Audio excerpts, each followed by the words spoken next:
I just wanted to start by framing a little bit in the youth development context. What we know for sure, right, is that conflict is inevitable, right? It's like change. We can't avoid it, and that's based on just human dynamics, right? We see the world differently. We bring our own experiences, our own lens to relationships, and so as human beings, we're not talking about young people and adults right now, but just as human beings, we get into disagreements because of our interests, because of things that we want, because of how we see the world, right? And so our charge as youth work professionals is to figure out what our sort of approach to conflict is going to be, right? How we deal with conflict. And we like to pose and embrace these three premises that are up on the screen. Can someone read the first one out loud, strong voice? Conflict is inevitable and not always bad. Yes. Conflict always offers a choice, and we're going to talk about what some of those choices are later, but that particularly as youth work professionals, right, there are opportunities for us to make decisions about how we want to respond, right? Because we know that who can we control? Ourselves, right? We can't control other people's reaction or response to things. And the last one, can someone read the last one? Conflict always offers an opportunity. Conflict always offers an opportunity. How about, let's hear 3 opportunities that you think conflict might offer. Opportunities to do what? I love you, but I'm going to wait for someone else to raise their hand. There we go, yes. It's also an opportunity to evaluate and address the situation. Because sometimes, and I think just the word conflict, it just has a negative connotation to it, but to see it as a chance to really connect and have conversations around whatever the issues are. Okay, thank you. Yes, there was another hand. Yes. It also offers an opportunity for emotional release and or closure. Yes, for some screaming. Getting those emotions out. Yes. To get to the root of what's really important. Yes. To build trust, because you're able to help the participant and trust that they come to you to move forward. Right. To build trust, because if I'm repeating what was said, because if you are able to help the participant, they can come to you moving forward. Gauge developmental progress over a series of different conflicts, so we can see, where young people might be just going off quickly, going from 0 to 1,000, and maybe, the second conflict we get a little better if we do what we're supposed to do, right, in helping them manage conflict. One more. Yes, you had your hand up from the beginning. Just to speak to what she said, I think 3 was to identify and or establish boundaries. Okay, great. To identify and or establish boundaries. We want to focus on moments of awareness and reflection, right? These are teachable moments, opportunities for growth for young people, but also for ourselves. We're going to start by looking at the conflict cycle. And it's a paradigm that was developed by a researcher, Nicholas Long, whose work really has influenced a lot of youth work professionals in terms of strategies and techniques that we use around conflict. So I wanted to start by having you sort of help me to define some of these terms that he really focuses on in terms of the conflict cycle. And he really developed this to explain the root of crisis. And in particular, he was really looking at aggressive behavior in young people and the relationship between how adults respond to conflict situations and how that impacts behavior and leads to crisis. But again, I wanted to sort of step back and have us really look at what these things mean, not necessarily in the context of our work, but just in general, in life, in our experiences. So let's start with trigger. Can someone try to tell me what you think a trigger is? What does it mean? Not what an example, but what does it mean? Yes. Can you tell me your name? Jamie. Jamie. I'm from UJC.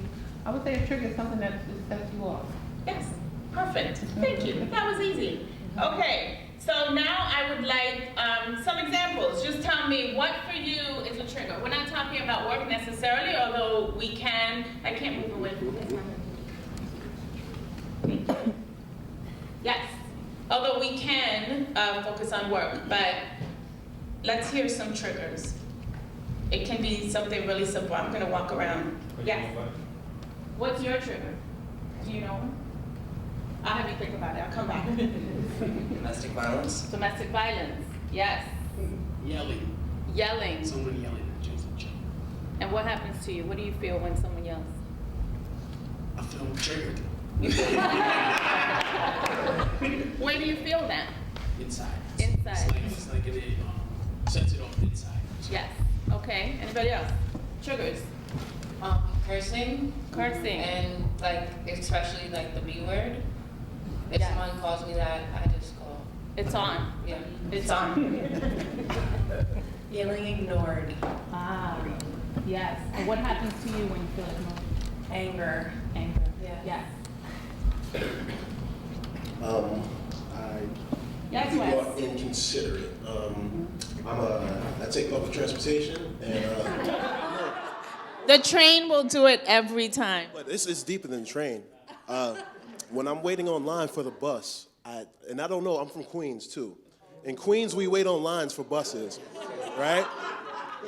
I went to Brooklyn. And you all are so nice, though, to each other. Like, the lines form, and there's a process. This was the shot. I was on Fulton Street, so I'm waiting. I'm first in line for the bus. The bus comes, and then everybody just rushes in. I'm like, what happened to them? I was the first person on the. I wound up getting on the bus the sixth person. I didn't understand it. So that really, that's one of my triggers. Like, it really bothers me when people are inconsiderate. I hear you. I'm going to go to the back here because I don't want the... Oh, reaction. Yes. So in that sense, what I kind of did was, no, for real. And this is what I did, and it probably was wrong. The first person that sat down, I went to them and said, "You're in my seat." Okay. We might have to look at that a little deeper in the conflict cycle. Okay, anybody here? No? I was trying not to neglect the back. Yes. Being undermined. Being undermined. Being undermined. Yes. And how does that make you feel?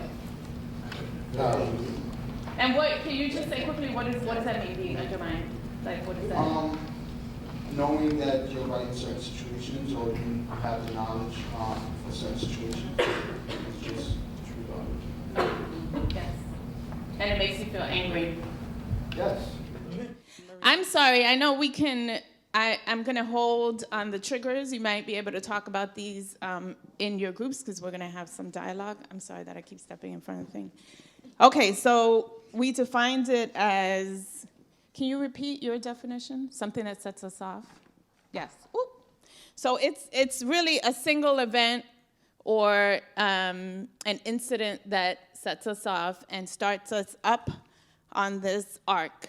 Right? So now we're a little higher. Wes might be already up here, but, right?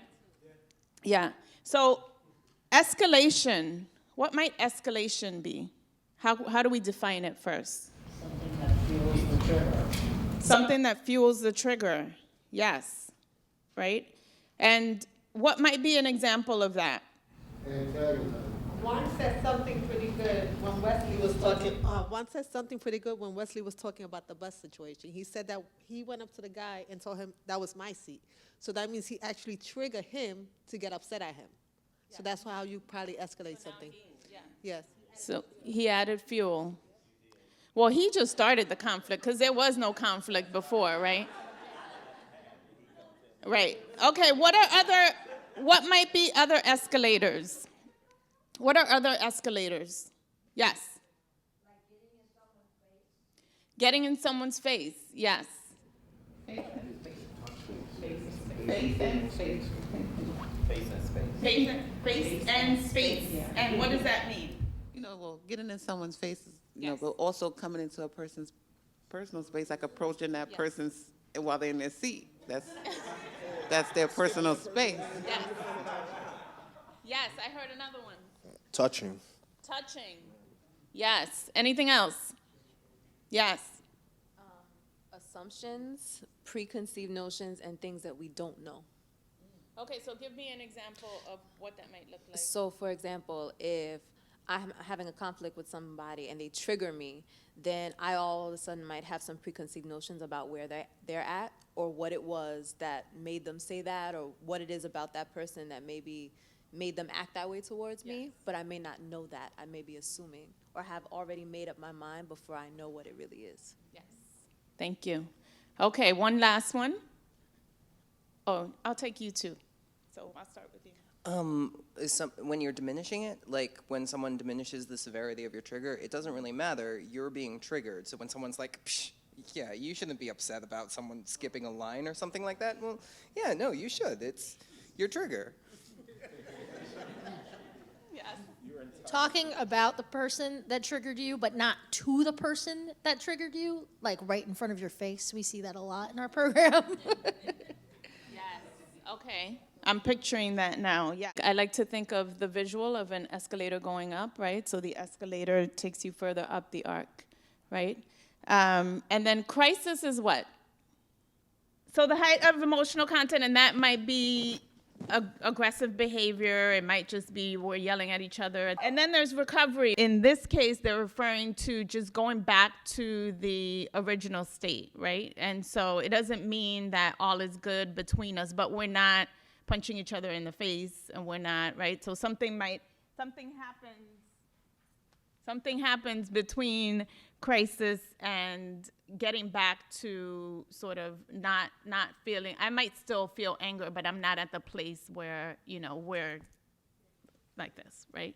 There's always a calm after the storm, right? Even if a cooling off period, even if I'm still angry at you. What Nicholas Long posits is that young people who think with the back of their brain, have emotional responses, and particularly young people who have had traumatic experiences, and bring all of that with them to us and to our work, might be triggered for things, as you mentioned, that we see as not warranting the type of response that they're giving us, right? And that when we're triggered, I think lots of folks talked about some of the feelings, right? That we feel angry, we feel frustrated. For young people who haven't developed the frontal lobe, right? They're not thinking logically, right? They just go with those feelings. And because we're human beings, right? And we talked about the human dynamics earlier, our natural instinct is to respond, right? And so the young person starts going up the arc, and then we are confronted with whatever it is that they're posing, right? So I'm triggered, I feel a certain way, and then I behave a certain way, right? And that's what we see, the manifestation of those feelings. And because we are human beings, and maybe it's that we haven't been trained, or maybe it's that I haven't figured out how to manage my own emotions, or maybe it's just that, whatever the person just said also triggered me, right? And oftentimes we end up being a mirror, right? And reacting in the same way that the young person has reacted towards us, right? And so that's the cycle that Nicholas Long is talking about, right? So it's almost like this spiral where you react, then I react, then you react, then I react. And so if we're taking the positive youth development approach, it's our charge to figure out what are my choices, right? And how do I de-escalate? Part of what we might want to do is teach our young people their triggers, so that when there's a element of prevention there, right? So I love your story, Wes. I'm gonna pick on you, right? So Wes knows that this disrespect, taking public transportation, is his trigger. So he might say to himself, it's all right, I'm gonna be 6, I'm still gonna sit in the seat I wanna sit in, I'm just gonna ignore these people, and maybe you might do as you walk by. Instead of walking, right, but instead of saying, you in my seat, I'm gonna try something different because I don't wanna get to crisis. Because the last time I told a guy he was in my seat, we were fighting for 15 minutes and then I was 20 minutes late for work. So I'm not gonna do that this time. I'm still mad, but I'm gonna be like, and I'm gonna go sit down, and that's another way. Not to let them deny their triggers because they make us mad. They do. This idea of de-escalation is, okay, so I seen Wes get on the bus. I know how he feels. I know he's already mad. I see him walking up because I know him, right? I see him walking up. Hey, Wes, what's going on, man? You know what? People are just so disrespectful. What's going on, man? Come sit back here. You know, back here, nobody bothers us. It's cool back here. Let's go sit in the back of the bus, right? Because I seen it. So that's part of what we have to do is de-escalate it so we don't get to crisis. When crisis happen and coping with the aftermath. One of the things that I often say to people is, I am so disappointed with my colleagues when we get to the coping with the aftermath. The young person has done their restitution. They have done everything that they're supposed to do. And then they come in, but guess what? We haven't looked at the trigger of the adult. They still mad. I don't know how many instructors, I was an instructor for many years, how many instructors in here? How many times have you had to put a young person out of your classroom for whatever behavior, they go and chill in the administrator's room, eating candy, having a good time, right? And they come sauntering back in your classroom like, what? I'm mad. I'm still mad, right? So making sure that there is something that goes on with the aftermath of the crisis that includes everybody that was included. What I really like about this cycle is I feel like often we feel powerless in these conflict situations, like, oh, it's just the young person's behavior, but every step of the way, we contribute to whether the situation escalates or de-escalates. Absolutely. And what I like about this particular model, it tells us when we can jump in. Yes. Right? So there's the trigger. We could stop the trigger. If I'm standing there, I'll be like, okay, everybody see that Wes was first on this line? Y'all see that, right? I know y'all not gonna walk past him. And then Wes can get on and his trigger's not there, right? So that can be my prevention.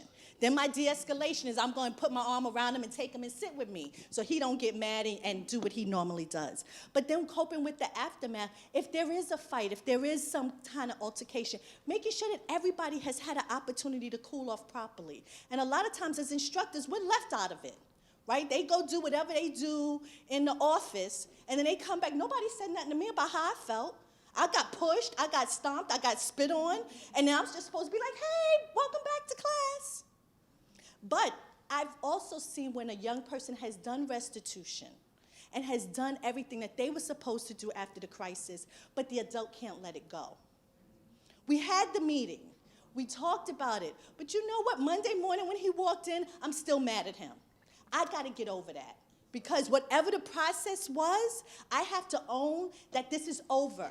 And I have to say, and this was my favorite line, y'all all know the kids who y'all happy don't come? We know them, right? I call them the check signers. Because I used to say I loved being an instructor, I loved teaching, except for those 5 kids, right? They're the ones that make me earn the money. I would have did it for free if it wasn't for those 5, right?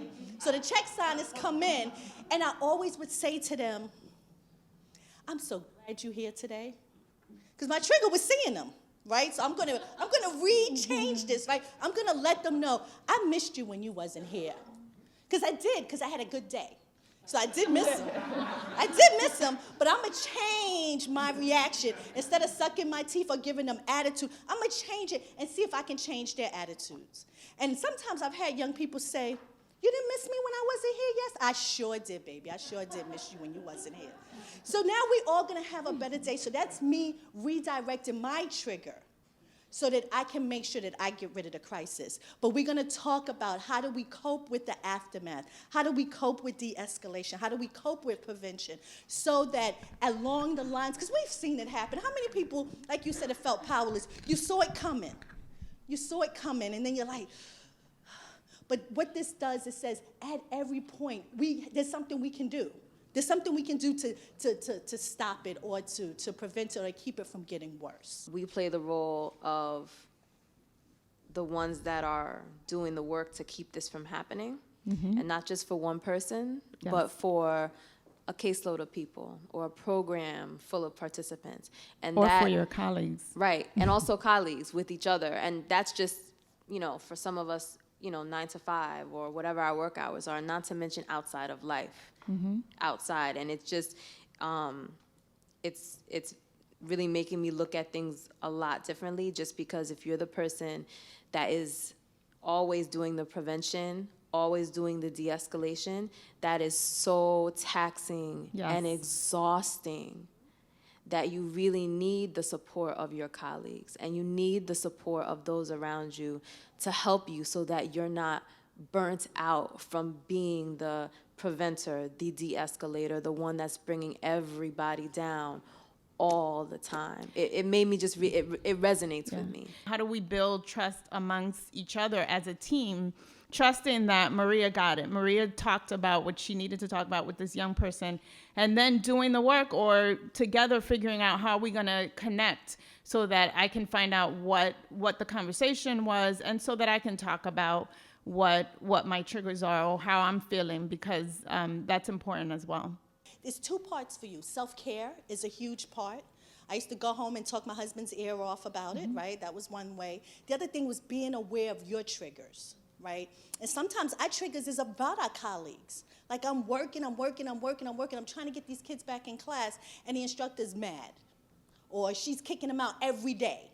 Or there's a whole bunch of things that's going on. So you have to care for yourself as well, right? We have to all make sure we're taking care of ourselves, because they're big burdens, and this work is hard. Having an organizational system where you might have an opportunity. One of the things I wanted to do, and we changed that at my program, is the instructors got to be a part of a meeting. Right? So they got to say, this is what happened, this is how I felt about it, this is how it needs to be fixed. And then the young person said, this is how I felt, this is what happened, this is how it needs to be fixed. And then we came to an agreement together, right? But I knew that when that young person came back in my room, that meeting wasn't gonna happen right then, but it was gonna happen, right? So that he knew that we were gonna talk about this. It wasn't gonna be like you went, and I used to call it La La Land, because my director's office had candy and toys, and he goes off to La La Land, and then he comes back smug, and that used to make me angry. And then we started to have meetings, so I understood she was just de-escalating. She was doing music, and she was doing things, but now we're gonna talk about what actually happened and what I need to happen moving forward so that we can continue to move towards success. So I had to begin to trust her that La La Land was working for the young people, it was de-escalating, but then I was gonna have my say as well.